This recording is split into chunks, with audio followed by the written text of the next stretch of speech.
welcome to the channel. Throwing a quick video up of a midweek meal we had recently at home. Real simple kind of crab risotto, no messing around. Chop your onion and garlic, making sure to remove the green centre of the garlic to stop it being bitter. Butter in the pan, sweat down your onions and garlic until they're translucent. Add your rice, cook out the rice for a few minutes until you start getting that kind of nutty flavour from the butter. Deglaze with a glass of white wine. Add your first bit of stock to cover the rice, cook that out until the pan's dry again.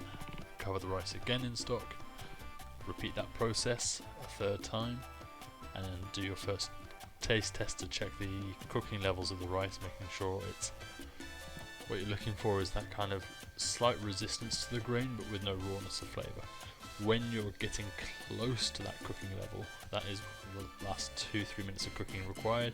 That's when we're going to add in our crab, frozen peas and parmesan all together.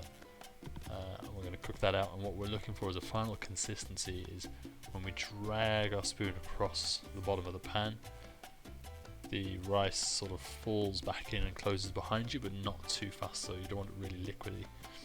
When it's kind of closing at that kind of nice speed in the I've got in the clip, by the time you then get your plates out and dish it out, it'll just be just right.